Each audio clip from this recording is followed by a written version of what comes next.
Hey, sweet dreamers. It's your boy, Zach, from the Jung and the Restless. I just wanted to let you know that as a new podcast, we're still in that phase where Apple Podcast reviews have a weirdly, disproportionately high impact on our success. So it would really mean the world to us if you would, give us 5 stars over there. And if you leave a dream in the review, we'll give you a shout out and take a stab at interpreting it on the show. I mean, even if you hate us, we'll read your hate mail on air if you leave it in the body of a 5-star review, and we'll still love you.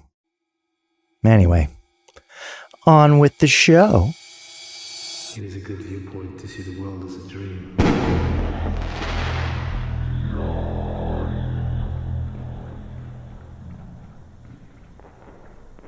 Welcome to The Young and the Restless. I'm Olivia. I'm Victor. And I'm Zach. And this is the podcast. That's it. It's the only one. Now I lay me down to sleep. I dreamt I had a soul to keep. And if I die before I wake, will that dream just go on for its own sake?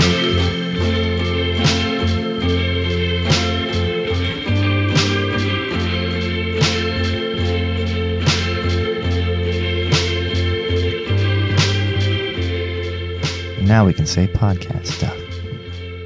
Podcast stuff. This podcast is brought to you by Podcast Stuff. Stuff for your podcast.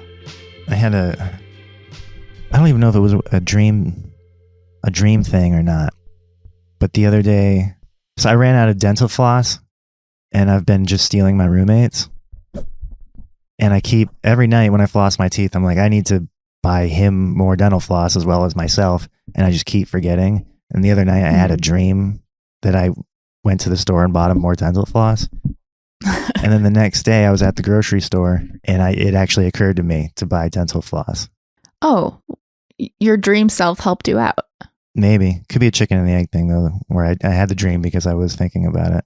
See, I feel like what would have happened to me is I would have had a dream about buying dental floss at the grocery store, and then I would have gone to the grocery store and thought that I had already bought the dental floss. Yeah. Get all lost in the sauce. Lost in the floss. I feel like we talked about at our production meeting about your wedding. Oh yeah, that was we got on married. air.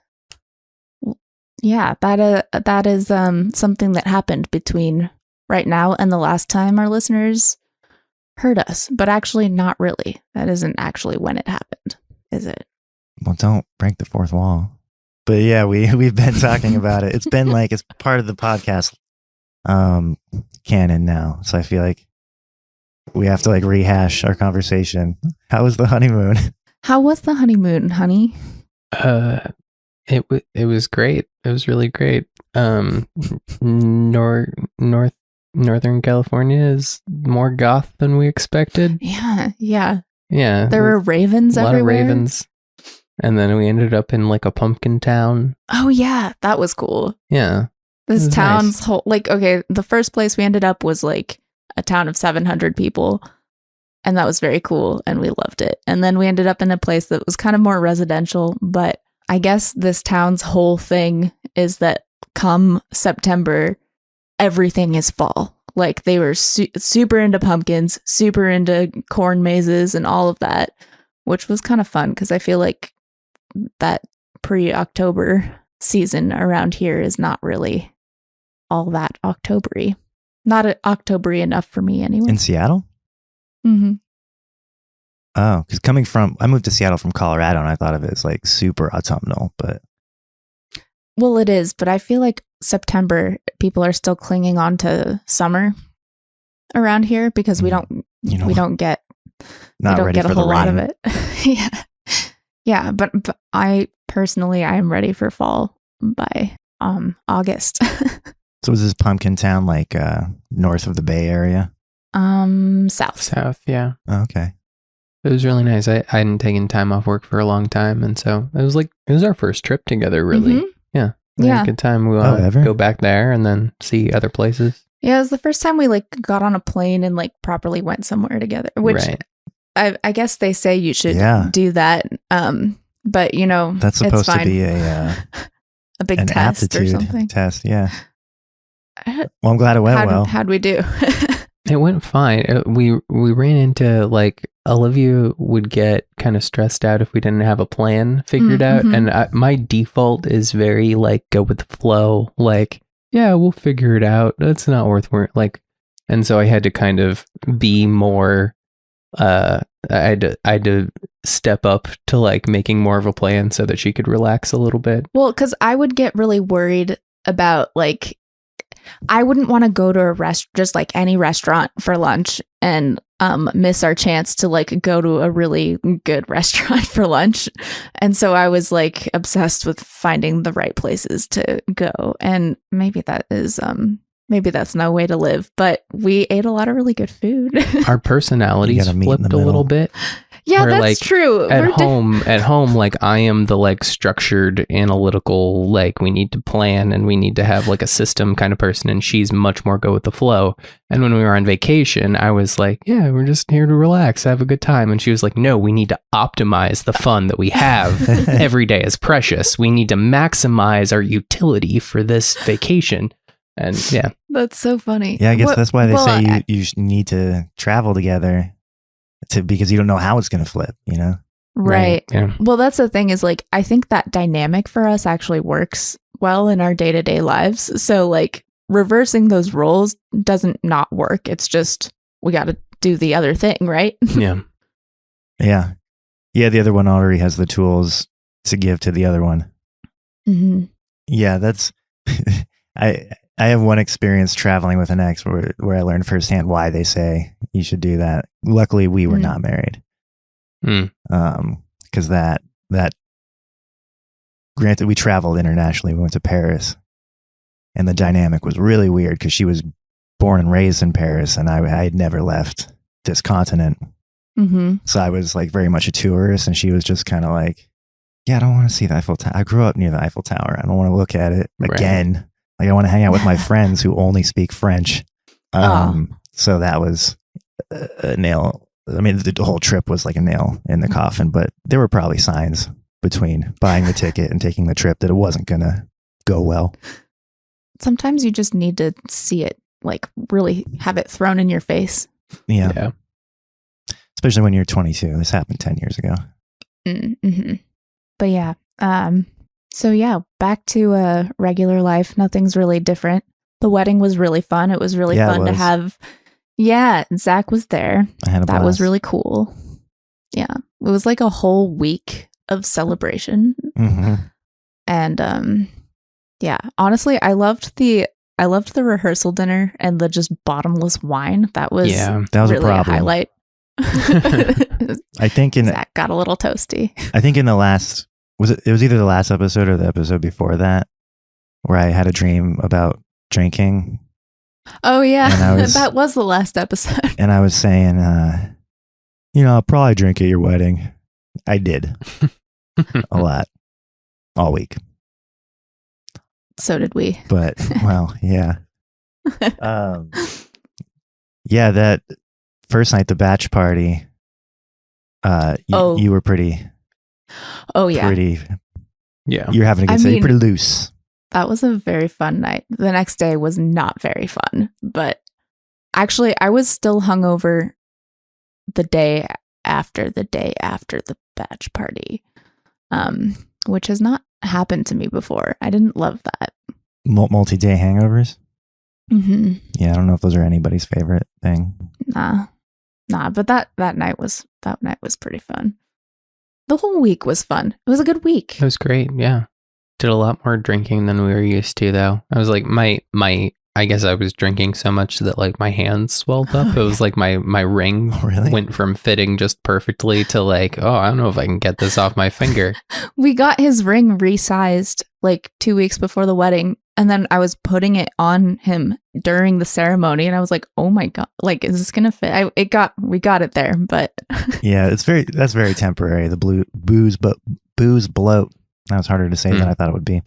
The blues boat. I do that all the time where I have fun. like one weekend where I'm just cutting loose kind of with everything, and I'll pin it on food because that makes sense. And then I go like clean, and it only takes like 24 hours to 48 hours of no beer before I'm like, oh, that was all just water weight or whatever Yeah, it's bloating like- is. You're like inflamed from poisoning your body. Yeah. Whereas food, that's more of like you have to be consistently good or consistently bad to like really make a difference. Yeah, Yeah. that's true. But it doesn't take a lot though. Like consistently bad for a couple of days, you're going to feel it. And then consistently good for a couple of days, you're also going to feel it. Or like even just consistently bad for one day, I'm feeling it. Yeah. I remember during like the height of quarantine, I was on like a health kick. I wasn't drinking at all, and I was eating really well and working out all the time. And I did the loneliest thing that I've ever done, which is I turned a corner in my apartment and there was a mirror there. And I saw a reflection of myself, and I was looking real good because I was taking care of myself. And I just, I feel like I hadn't seen any human shape in like days because of quarantine. And so I was just like, hey, looking good, buddy. And then I hadn't heard anyone say anything in so long that I just reactively went, hey, thanks.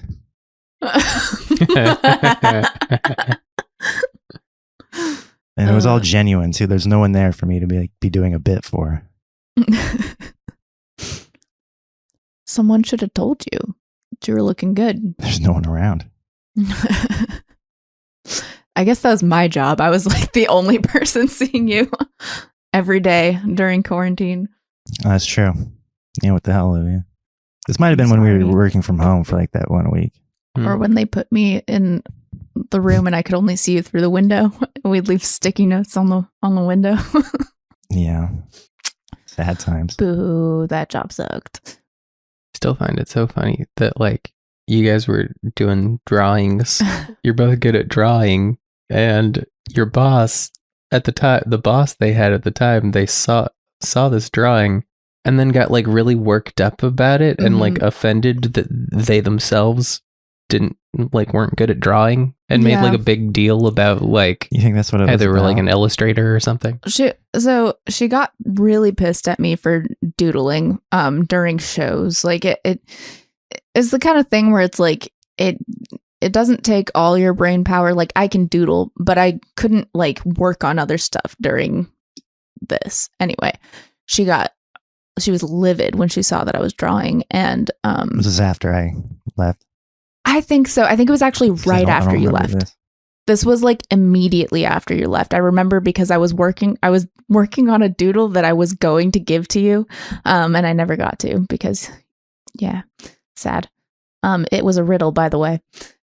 Anyway, she like got mad that I was drawing and was like, yeah, that's not productive or whatever. But then for like a week, she would go on her own show and like talk about how she was an artist and how like when she moved to Seattle, she designed her own back tattoo, and that unfortunately she found out because she went in to get the tattoo and they did one line, and she found out that she's very allergic to tattoo ink, and so she couldn't get her back tattoo, which I think it probably just hurt. I think they're all kinds of tattoo inks. Yeah. Like I think they have, well, I don't know when she tried this, but pretty sure they have hypoallergenic ink. Yeah. Anyway. That's funny. I never heard that. I would have assumed it was because we were distracting each other, not just because there's talent in the room. No, yeah, I think she didn't like that we were better at it than her. I just remember you telling me one thing where it's like she'd been getting mad at you guys about the drawings, and then in some meeting she started talking about how she was like a really good artist or something. And I was like, where is this coming from? Yeah, she kept talking about it. For like a week she would talk about like her paintings and stuff, and I've never seen anything. Yeah. Never seen any of her I don't work. remember her ever talking about that. But it is the doodling during shows. Like that's certain brains just work that way. I remember. Yeah, that's for me is just like a thing that I have to do to pay attention. I had that called out for me the first time in like 12th grade math. 'Cause I sat in the front row and I doodled throughout class like I did every other class. But this was the first teacher. He was actually like, I don't think it was part of his lecture. He was just talking about like the different intelligences and how brains work differently. And he pointed at me and he was like, for example, this kid draws through every class that I teach and he gets A's on the tests. That's just how his brain learns the information. And I was like, I'm drawing? Anyway, I thought I was being slick about it. Yeah, we were just talking about this yesterday. And just how like the school system is really designed for a particular person. And like, I actually don't even really think that like that is the standard learner. Like, I think that there are all kinds of different ways that people learn, and like neurodivergence is like much more broad, like in the sense that all kinds of people have different ways that their brains process things, and like we're all just trying to like fit the mold that they have created for this one particular kind of student, you know? Yeah, I think that's very true. Like, since I heard it, I think a lot about the some people think verbally, some people don't thing, you know? It's like some people have, like, I have like a internal monologue going, and like when I think thoughts, they usually are in words, and like language is kind of like how my brain communicates with itself. But then some people, like, they do not think words in their head, and like it's usually like pictures or some kind of like visual experience for them, and then they have to go through like a conscious process to convert that into language, or vice versa, right? It's just a different way of brains operating. Yeah, and there's some people who like literally cannot use their mind's eye. Like they like. Oh yeah, we were talking about this with the ball and Sable. Yeah. Oh yeah, we did talk about this. Yeah, like some people can't imagine something or like see something in their imagination. And like I feel like maybe a lot of people. I know I fall in like a middle place where my brain is definitely very visual, but I also have a lot of like language, and I have an internal monologue going at the same time. Yeah, but it's like, how many other differences are there, you know, between like all the different various ways that our brains function that we're just not aware of because there's no good way to study it or document it or whatever. I just think like infinite. Like, I think there's all kinds of variations of different things, and like different combinations of different ways that people's brains work might create other ways of learning. It's something that's really hard to study, right? It's like, how do you know if like the blue you see is like the same blue that I see? My mom blew my mind with that when I was like 5 years old or whatever. That was my introduction to philosophy. Yeah, I think I might have mentioned it when we were talking about the mind's eye thing, but I have a buddy that I found out recently has no mind, like he cannot picture things. Wow. At all. So I guess he thinks entirely in words, which would explain why he's so funny when it comes to like wordplay and stuff. Yeah. And so I wonder if like a lot of funny people have a similar brain, because they'll say something like, you know, the root of humor is like unexpectedness. Usually that's usually the funniest thing, is the thing you don't expect. And he'll say something that's so just not what I would have thought of, either because it's clever with its word choice or specific in its word choice. Yeah, I think there's definitely, I mean, I can't say definitively, but I would imagine the people that are good writers, and, you know, I'd consider like a comedian in that same vein, right? Like, there's probably like a different kind of word processing, like language processing going on in their heads, you know? Right. And like, I think you are like, you're the writer type, you know? And I think that that's like a strength of yours, is just communication in general.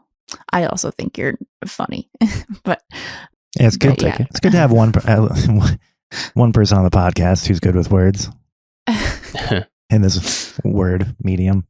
I'm good with dreams, so yeah, I think my brain's closer to yours, Olivia. Where it's like I do have an inner monologue. Like that's how I process things. Is I have a voice in my head that talks to me. Sounded like a crazy person.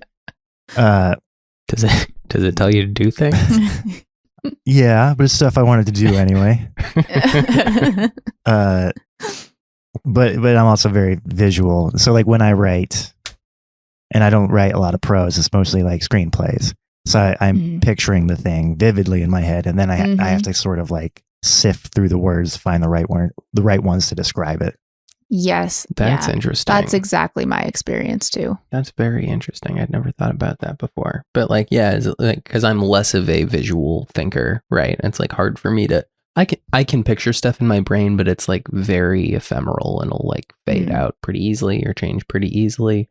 And yeah, so it's hard for me to like hold a scene in my brain or like visually picture like a complex thing happening. That's so interesting. Well, because like for me, it's like those things go together. Like the description of a thing is the thing, kind of. So like for me, it's like I see the dusty road going through the trees, and then I think that's a dusty road going through the trees. But like, okay, so I can't remember which philosopher was talking about like you've got concrete examples of a thing and then the abstract like perfect version of it. But like if I say chair to you, do you picture a specific chair? Yeah. So just the word chair like evokes like a like specific detail. You're picturing like a wood. I pictured the wooden. I pictured our kitchen chairs. Gotcha. Versus when I say chair, I have like an abstract concept of chair, and then I can attach things to it as needed. But yeah, I don't immediately need to like create a physical structure to the thing to think about it. When you said abstract concept of chair, my brain just flipped through 30 different chairs. Right. See, so that's a total, like I have like a non-physical like concept of chair that I can hold in my brain. Well, you have to you can be like, oh, you mean a variety of chairs. Yeah. Right. It's like it's a different thing. Yeah. I think that would explain why like I'm somewhere in between you two when it comes to remembering dreams.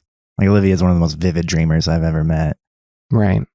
And I do have vivid dreams, but I don't always remember them. And then you're on the other side. And then when Victor remembers his dreams, it's not, I feel like there's a lot of clear language.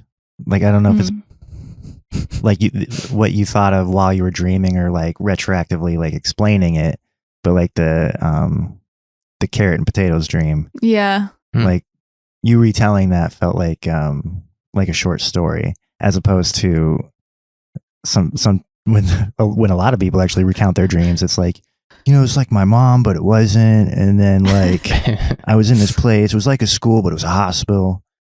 Right. So I don't know. That's interesting.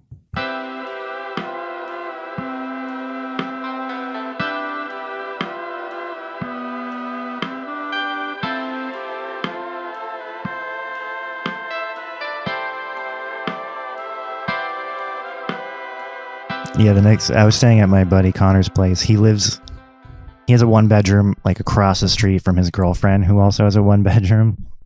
So for the week of the wedding, he just went across the street and just stayed at her place. And so I just got to use his place like a hostel. Oh, that's cool. But the morning after the wedding, I was having brunch with him and he called me and he was like, the first thing he said, "So what's the name of the young lady in my bed right now?" I was like, there isn't one. But I was just having fun talking to all the fucking cool ass people at your wedding. There was like too many interesting conversations to be had to like be on the prowl. You know what I mean? I put so much effort into seating people for dinner with people that I thought that they would like super get along with. So like nailed it. Hell yeah. Because I love to hear it. I was sitting right next to Tim. Segue into the segue. Our friend Tim sent us a dream that it's interesting because both Victor and I are in the dream. Which is maybe the first time that has happened from an outside dreamer. And then I've got that we know of. Right. We could be plaguing the dreams of all of our listeners and have no idea. Right. And do we have permission to use his name? Tim has no pride or shame, so he's happy for us to use his name. Okay. Also, Tim told us to watch The Science of Sleep last night. Have you seen that movie? No. It's like dream logic merging with reality. He said, it's a must-watch for dream-obsessed artsy weirdos. It's the most Olivia shit ever conceived by the minds of men. Oh, it's Michelle Gondry. Yes. Yeah, it is. Science fantasy comedy. All right. So Tim sent us a dream. Side note, this is in a group chat with me and Victor and Hannah, who is Tim's girlfriend, and Tim. And Tim says, I had this crazy nightmare.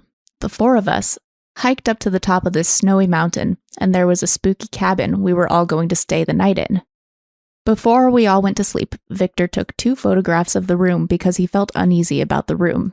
The next day, he had 2 developed photos. One was the room, but there was this demon that looked like a super scary Abraham Lincoln, grinning with like jagged shark teeth. The second photo was an extreme close-up of those crazy teeth. We were all so freaked. We went running from the cabin, but we all had that classic slow running panic you get in nightmares. Okay. And because Tim is a super talented guy, he drew elements of this dream, and I'm going to text them to you, Zachary. And this will be great once we have visual component. Hell yeah, we're going to put it on the gram. You draw Yes. as opposed to take a photograph. It's very good. Yeah, it's very stylized. So just to reiterate, like, okay, 4 of us go up to a cabin. It's creepy.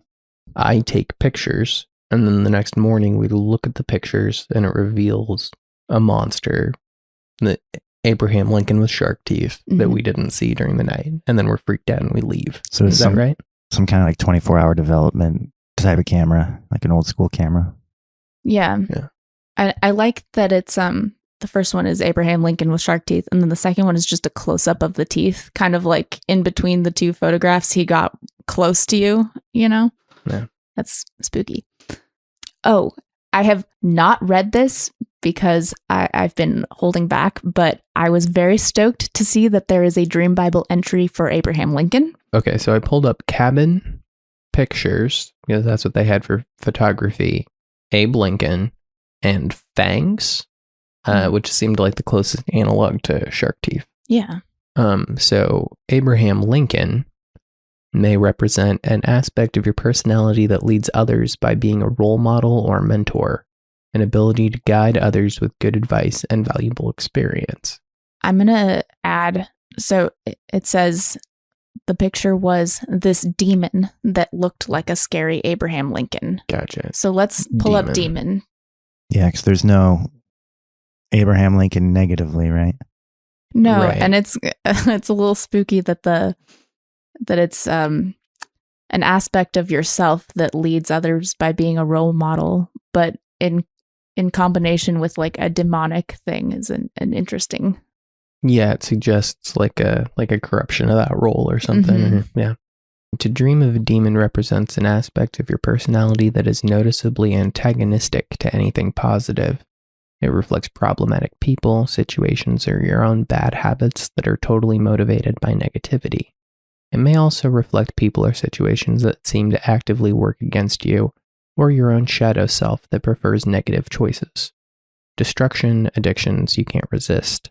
An area of your life where you are experiencing torment, repressed urges, or unacceptable urges. Feelings about people or situations being evil in the method they interfere with your goals.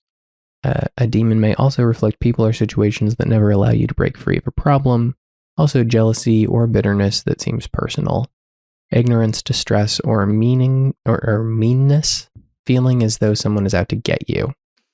So like Abe Lincoln is you presenting like a leadership role or like a mentor role to people, and then a demon is like all of the like negative, all of your shit, So, all of your like, baggage and the okay. reasons why you are a problem or not like self-actualized or whatever. So is that like, to me, it sounds like that could mean like being a bad role model or like negatively influencing others, right? Or discomfort with that role. Yeah. You're like combining the two to get Right. that. Yeah. Yeah. And it's interesting that Victor took the pictures. Like, Yeah. like maybe 'Cause- maybe there's like a latent worry that like if these 4 people that he's close to or 3 people that he's close to like saw him in an isolated environment like a cabin, that I don't know, I'm just starting to put stuff together without like more context on Tim, so maybe I'll save it. Yeah. Well, so to get into fangs really quick, fangs in a dream may reflect anger or a fear of someone intentionally choosing to hurt you, a fear of being eaten alive by an angry person, authority figure, or dangerous situation, an aggressor in your life. And animal fangs represent feelings about person or situation being terrifying. If someone with fangs scares you, this may reflect a waking life problem that is starting to scare you. A fear of having to notice yourself being totally overtaken by your problem. So it could be like, so like you've got Abe Lincoln, which is like you, like a self that is presenting positively to other people and being looked up to and being respected by other people. You've got the demon, which is like all of your shit and all of your baggage. And then you've got fangs, which is like real life stress that is like, getting to you. Or like if you do combine all of them, like, let's see, or the part that says if someone with fangs scares you, a waking life problem that is starting to scare you, a fear of having to notice yourself being totally overtaken by your problem. That like the Abe Lincoln as a demon feels like yourself being overtaken by your problem, like in and of itself, Right. The teeth kind of like is the cherry on top there. Yeah, the teeth, I think the teeth specifically point to stress being like external factors, maybe bringing something negative out for you or like affecting you deeply on some level. Do we want to get into the other details first, or do we want to hit like cabin and photography? I'm also curious about pictures because I feel like there's a significance to like one of his friends taking the picture as opposed to him taking it. Right. Yeah, well, let's look at that. Let's look at pictures then. To dream of a picture or photograph represents a memory or mental imprint of an experience you had, how a situation was remembered or is perceived by you after it has occurred, a lasting impression, ensuring remembrance. To dream of taking pictures may reflect an importance you feel or remembering current actions at a later time, a wish to remember yourself as having done the right thing. Negatively, pictures may reflect a bad memory of yourself, memories of yourself having made a mistake, not stood up for yourself, or having embarrassed yourself. A bad impression of our past behavior or actions, remembering something bad, trying to manipulate how an event is remembered. Alternatively, it may reflect an intentional choice to take action so that something will be remembered in a negative way. Look to the content of the picture for other symbolism to help you understand what kind of impression certain experiences left on you. So yeah, it is interesting that Victor's taking the picture. Yeah, so for some context there, like me and Tim go way back. Yeah, you do. We knew each other in college, and I've known him the longest of anyone involved in that group of people. And if a picture is like remembering the past, right? And if we're saying that this Abe Lincoln is like a representation of some aspect of Tim or something that Tim sees in himself, it's interesting that like you're the one who took the picture there. So what did it say there? Memories of yourself having made a mistake, not stood up for yourself, or having embarrassed yourself, a bad impression on past behavior or actions. Yeah, like, I mean, I don't know if I'm like to look at that objectively, it's like maybe a concern that like about something in your history or like in Tim's past that you would be the only person who could see or knew about. Right. I think that makes a certain amount of sense. I mean, me and Tim like knew each other in college when we were younger men. We're a decade down the road now. And I think both feel like we've grown and changed and like, oh God, I did XYZ embarrassing thing, or oh, I'm a different person now than I was.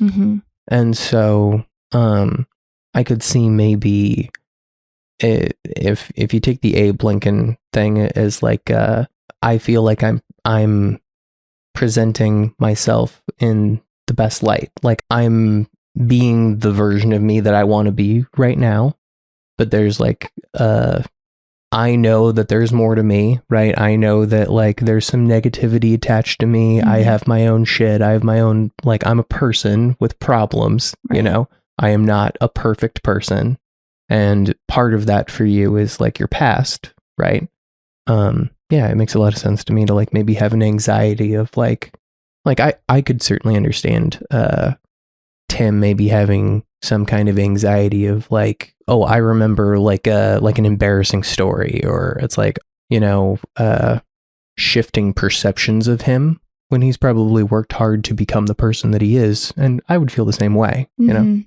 Yeah. Yeah, that seems like a pretty universal sentiment too. Like, I just feel like everybody probably feels that way on some level with Yeah. the people that saw them in their like early formative years, you know? Like, Yeah, I could easily put myself in a position where I'm with, you know, my current girlfriend and my buddy's wife, and then my buddy who I go way back with, like Right. to these other two, to the ladies, like they're seeing the Abe Lincoln of it all. But this guy in the Mhm. middle, like he knows. Right. Like, he knows about the teeth. yeah. Yeah. Yeah. And like, I feel that back, right? Like to Mhm. some degree, like I know that Tim knows a totally different version of me, and like Right. probably knows like stupid shit that I did when I was 20, you know? And, yeah. And I feel that same way in other group dynamics where, like, you know me very well, but you know the me I am today and have been for the last few years, Right. versus some of the people that I go way back with know me from when I was 20 or when I was, 16. And like, that's a different version of me. And Right. I feel like this is very, very relatable. Yeah, especially Um, with somebody you've known a long time, because Right. that's somebody you're interacting with and around, that is like a historian of your many different personalities over the years. You know, sometimes And- I cringe like remembering like they're people that I don't know anymore, and the only version of me that they are walking around out in the world with is like my least favorite version. Mm. Right. And like, it's important context of like, me and Tim have not been like close friends for the last decade. We were like in a band together, Mhm. and I always liked Tim, and I was very talented, and we were close as bandmates, right? We were friends. And then we like drifted apart, and then spent a long time Mhm. not really talking, not because anything happened, but just because kind of life. And he moved to Arizona, right? And like, yeah, it just kind of drifted away. So it's not just that I'm someone he's known for a long time. I'm someone that knew him at a specific time of his Mhm. life. And you're And- sort of reconnecting. Exactly. Yeah. Right. So Yeah. it's totally rational if maybe I, at least in this dream, represent some kind of like reminder of like a past that maybe he sits like a little uncomfortably with, or Mhm. wishes could be forgotten or done away with, or whatever. It's like I'm maybe unburying some latent embarrassment of like, oh man, when I was 24. Yeah. You know. Well, and it is interesting that so the four of us have hung out a few times recently, and like I like Tim and Hannah quite a bit. They're like the kinds of people that I really connect with, and I feel really seen, and like we all just get along really great, and everybody understands each other, and everybody just has a good time. And like since we've been hanging out, we've been like talking a lot and developing like a new friendship with the four of us, right? And so but there's like that other part of that 4-person dynamic that is the 2-person dynamic or there's 3 2-person dynamics, really, is that like there's Tim and Hannah, there's you and me, and there's you and Tim, because you and Tim have additional history outside of the 4 of us. Right. Oh, I see what you're Yeah, saying. that makes sense. The mathematics I of was that sitting took me here like, second. wait a minute, And but there's a connection you with and you Tim are Tim dating, and too. then me and Hannah know each other. Like there's other, It but means that is the core. independent. Those are the core, like, Yeah. no, I mean, yeah, I guess me and Hannah and me and Tim are all still getting to know each other more. And then you and Hannah also have like, you guys have known each other for a while, but not in person, right? Right. Yeah. And so yeah, but like that's where there's like the most history, right? Is Yes. in those 3 2-person dynamics, and Yeah. those are all bringing additional things to the 4 of us, right? Mhm. Do we want to get into the additional context? Yeah, let's do that. Because I will say, I only know Tim from your wedding. I just met him there.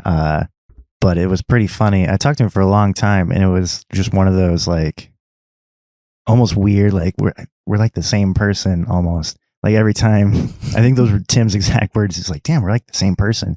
It's like every time one conversation ended, the other person would bring up like something random and like niche, like Tim and Eric. And then when he brought Tim and Eric, they're only, I don't know if you guys are fans, but it's like a pretty niche show that has like its own world around it. And it's when you meet somebody else that's into it, you just go down a rabbit hole of like, oh, dude, you remember this one? You remember that one? Yeah. Like just nerding out about the lore of it. Yeah. No, I feel like you and Tim are very similar people. It was like a Step Brothers moment. You want to go do karate in the garage? Yep. So I took a tip from Dream Bible and I asked Tim, what's been on your mind the most the last few days? Tim says, there have been layoffs at work. Not only was this handled in a shitty, non-communicative way, but I've inherited a ton of work. A lot of the assignments the laid off employees had are months overdue, so suddenly I have a deadline anxiety for reasons beyond my control. Morale has dipped and company culture is at an all-time low. There's a general feeling of dread around the office. Aside from that, I've felt a bit spammy about pushing the album and highlighting reviews, but I've been happy with the reception to such bizarre subject matter. I think making the album brought a lot of darker, death-obsessed pieces of my subconscious to the surface. Also, let's push Tim's album because it's very cool and people need to go listen to it. We gotta plug this album. Have you listened to this? I have heard it. No. Okay. Bro. All right. You got homework. You got to do that. You should listen to it. It's very cool. The Decline of the Flies and the Rise of Spiders by Tim Meckling. The White Zone. Symbols produced by the unconscious. Oh, hey there, this is Olivia from the future, or actually kind of like more from the present. And what you've been hearing is Olivia from the past. Yeah, that's accurate. I'm just jumping in here to say that since we recorded this episode in October of 2022, Tim has actually put out 2 more albums. Yeah, he's prolific AF. There's a Christmas album called Happy Holidays, a festive, family-friendly holiday extravaganza, which I highly recommend. And there is Unhatched Horrors in Technicolor, which is just spectacular, and you also might recognize a voice there on the opening track. It's called Snooze Button. That's me. I'm doing some voiceover. It was a huge honor. Yeah, Tim's really cool and talented. Go check out his stuff if you like music. All right, back to Olivia from the past. Take it away. Okay, here she is. Tim, Mechling. Tim Meckling. Yes. Go to Bandcamp. It's funny that we're at the top of this. We're like, does he need a pseudonym? And then we realized we're going to plug his thing. It's like, yeah. That would have been done. But it's a very cool album. I told him it sounded like a synesthetic journey through hell, but like in a good way. You want to go back. Yeah. I've read Dante's Inferno like 6 times. So go listen to Tim's album. I will. Okay. Most honest feelings about the people in this dream. Tim says, all our friends and creative comrades. I think we're a creative group of folks. I've known Victor for about a decade, but we haven't seen much of each other until earlier this year. We went from music collaborators to coworkers to distant coworkers back to music collaborators. I think he's a brilliant songwriter and an understated wit. Hannah is the apple of my eye. We've known each other for maybe 6 years, and we've had a long-distance intrigue in one another for a long time, but thought it would never happen. Then it did. She knows her way around a violin, and we've collaborated quite a bit in the last year. Olivia is a surprise kindred spirit. It turns out we have the same love of weird music, Ween LCD sound system, blah, blah, blah, bitter psychopathic drinks, and a whimsy/wonder about this absurd old world. Any additional details, colors, feelings, little things that you might not have thought were important. So here's where Tim drops a fucking bomb on us, and there's like a whole other part to this dream with like a shit ton of characters. So here we go. He goes, sharing the cabin were these bizarre white trash mechanic types. One of them was an older gentleman that was so obese he was a near sphere. One of them was an older gal that had that weird reptilian skin lifelong smokers get. Add to that an ugly tan and sparse hair up top. Low, husky voice, a rattling phlegm-laden cough. Another might have been their kid, a classic overweight oaf in overalls, and the vacant-eyed smile found only in the dumbest of dum-dums. The three of them occupied a room down the hall from us, and there were like 20 flies circling their room, and there was this old broken-down car in their room, and they were apparently trying to fix it. Through the dream, they kept intruding into our room and inserting themselves into our conversations. I can't remember what we or they were talking about, but I remember them being annoying as hell. And now I'm going to send you the rest of the drawings that he did. Oh, there's more. Yeah, there's 3 more. Like this Texas Chainsaw Massacre family. Kinda. Funny how descriptive he got with these tertiary I know. characters. This looks like an Adult Swim cartoon. Yeah. Oh, there's a white trash entry in the Dream I found Bible. white trash in the Dream Bible. I also found rednecks, but I feel like white trash is more. Should I get right into it? Sure. Yeah, jump on in. Before we do white trash, I'm going to do cabins. To dream of a wood cabin represents a wish to be alone or to do something by yourself. You may need your privacy or don't feel like talking to anybody. Okay. Not immediately. It's interesting Okay. that we're going there together. It was also snowy. I remember snow. In the first round of questions that you asked him, I think the thing that stuck out the most was about his self-consciousness regarding releasing his album. Because I did talk to him about that at the wedding, because he's doing a lot better job than I ever have, because I share that same self-consciousness. I hate self-promoting, and I have a couple releases out there that like 12 people have heard, because I'm so adverse to even telling friends about it, let alone like trying to figure out how to market it to strangers. Yeah. And this very much feels like it could be about that. You know what I mean? Like maybe the Abe Lincoln thing has less to do with virtue and more to do with like creative integrity. Mm-hmm. Yeah. Or like the like demon could be more like a preoccupation with like being perceived as or feeling like narcissistic in your manner of like presenting yourself or putting yourself out there. Right. Yeah. Or the, more submerged, death obsessed part of his personality than mentioned in that other part of his answers, like some feeling some, I don't know what shame, I don't know if shame's the right word, embarrassment maybe, that that's how he's going to be perceived by music critics or whomever. Feeling like you've compromised yourself in some way. Mm-hmm. Yeah. So, or that you're doing your music for like the reason you're doing it, right? Like that. Right. I feel like making music, it never really works if you're making it for like other people or to like for any reason other than self-expression. And then that's kind of like a weird juxtaposition when you're then trying to like promote it and push it to the other people, even if you made it for yourself as an expression of yourself, Yeah. So if this cabin is like an inclination to like isolate, and he's going there with like 3 people that are close to him that he sees as creative comrades that he trusts to share this vision with, but right next door is a bunch of mouth-breathing mongrels that keep trying to like butt in on your conversation, like that could be a fear of just John Q. Public, misconstruing the heart and soul that he put into this project. Yeah, let's roll into white trash then. To dream of people you feel are white trash may reflect feelings about yourself or others being low class, cheap, or unconcerned with low quality behavior. A lack of concern for some area of your life staying unattractive. An area of your life where you feel other people prefer to behave without integrity or low standards, as though it were normal when you feel it isn't. A lack of sophistication. Feelings about yourself or someone else being a lowlife. Negatively, white trash people may reflect your feelings about other people preferring low quality choices, ignorance or improved possibilities or potential, a lack of sophistication that holds back progress, low standards or low quality that scares you, feeling or fearing being pulled down to other people's low standards of behavior, anxiety about others thinking you are a low-life loser.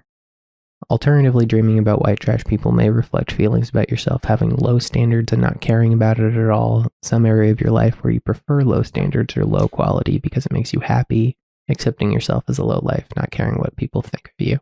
He talks about feeling like spammy, and that I would say is like a low life behavior. If it like being spammy is like kind of like a kind of thing, right? Feels insipid, right? Especially if it's like potentially to this crowd of people with low quality tastes, you know.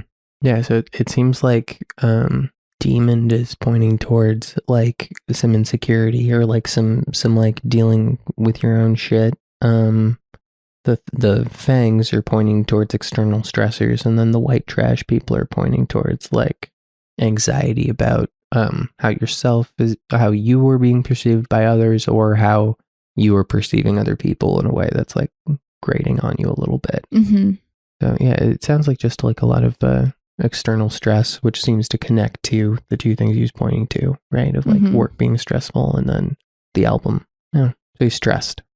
I think he said he was stressed, so this is all just reiterating that he was stressed. But I don't know why I think it does have to do with that, like, this is my feeling anyway, that has to do with that like specific stress around breaking the barrier between like just sharing your art with your friends that you know will be supportive, and being, you know, defying every impulse you have to not be spammy to get it out there to people who may not even appreciate it.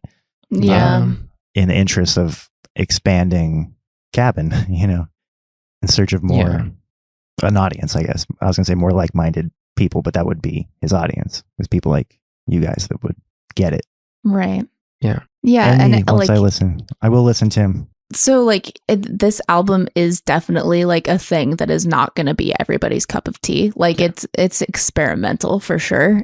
It's very cool. It's definitely my thing, but like I can see why that would feel especially like a concern if you're putting out something that you know is not going to be fully appreciated. You know, these archetypes that are in the next room are like, how did he put it, near sphere? You don't get that big eating like deconstructed 5-star, you know, gourmet. You get that big on McDonald's. You see what I'm saying? His music's not McDonald's. Yeah. It's not. Well, and how do you push your unconventional album and get it to the people who are going to like be able to appreciate it?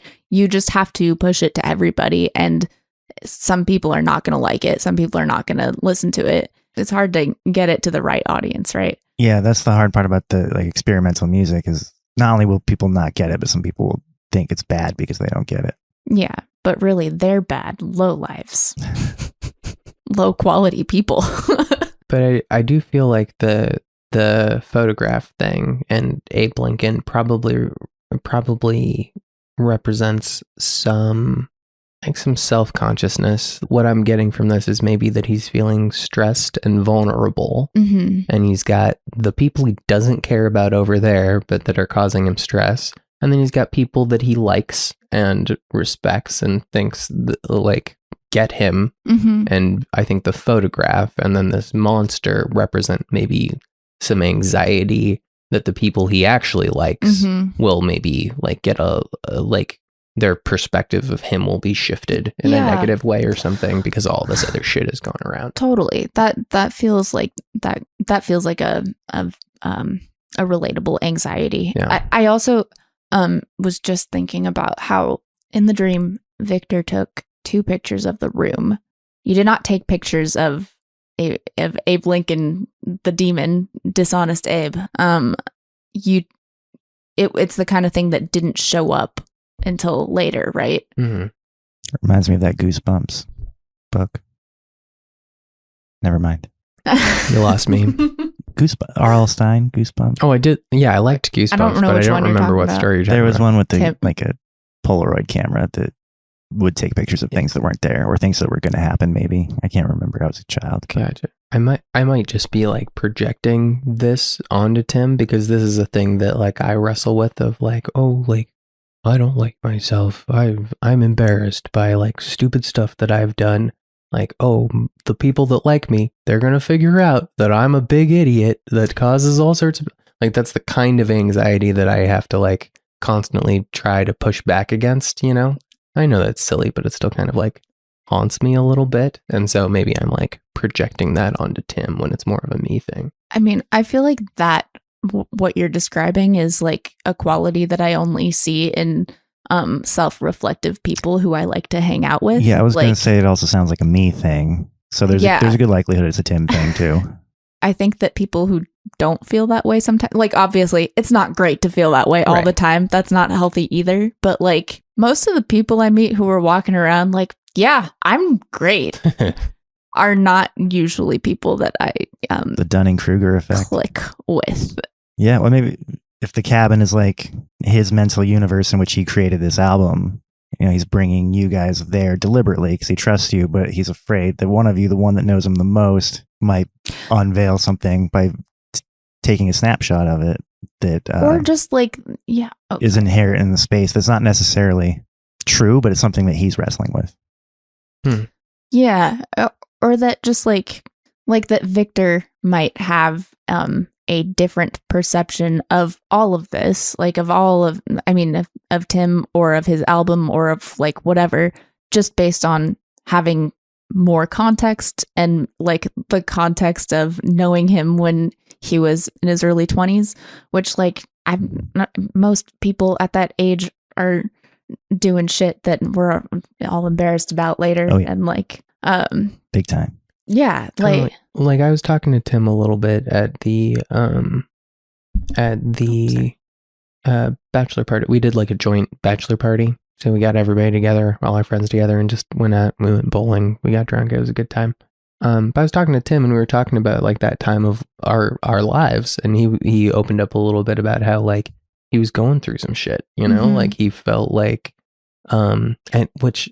It's like kind of that age, like 24, 25. It's like you kind of get smacked with like the world being not maybe what you had hoped it was, you know, and like, or not really knowing who you are and not really having a direction. And yeah, around that same age that I was a couple years later, I went through like a really dark year, you know, where just like no friends, didn't know what to do with myself, miserable, you know.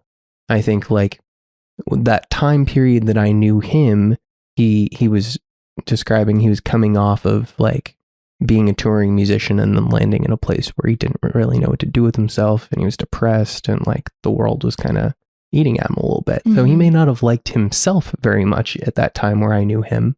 And so he might feel like I am a person that's carrying around a version of him that he no longer, you know, wants to identify with, right?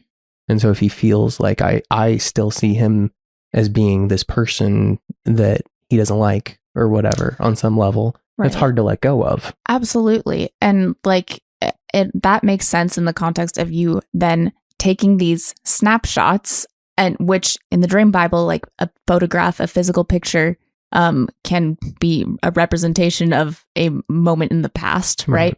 And then what you then do is you reveal that to the group. We didn't all see Abe Lincoln. I'm going to read the snow entry really quick. To dream of snow on the ground represents an unpleasant, cold, or terrible situation you have to put up with until it completely goes away on its own. A situation that feels unforgivable until it's finished. A situation that feels so cold that nobody does anything for you. Suffering with delays or no progress. A lack of momentum in your life. Not liking having to wait, harsh and difficult times.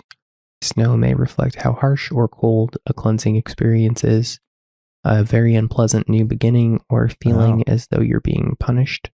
Emotional isolation, feeling out on the cold, or like you got a cold shoulder, a loss, a breakup, or an unpleasant ending of something. Coldness of a relationship where you are not getting along or talking to each other that may take time to pass, keeping someone else out in the cold. That part about it being like a cleansing that's Mhm. unpleasant caught my ear. Yeah, me Yeah. too.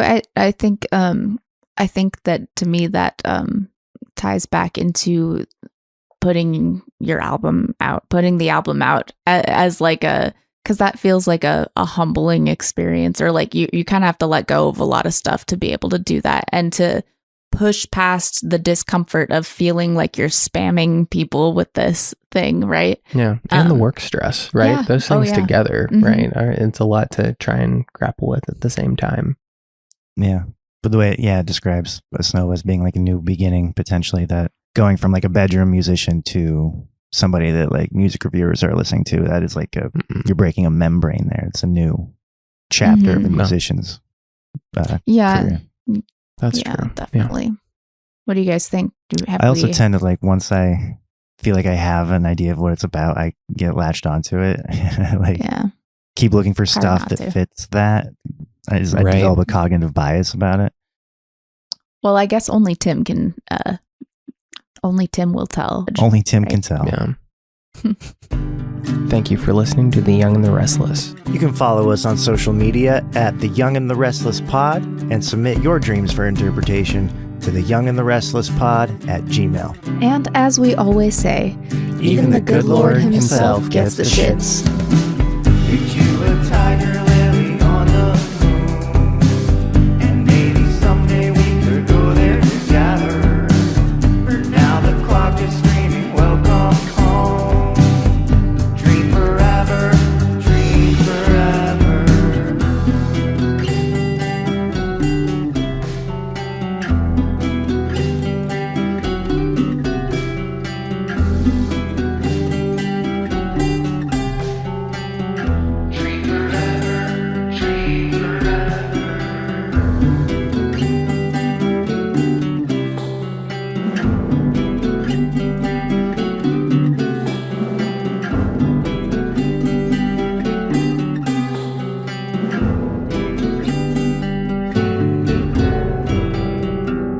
Want to take this parasocial relationship to the next level?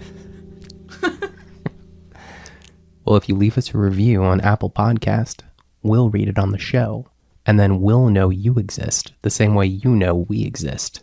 That's basically like second base in podcasting. How weird is this going to get if we just keep going?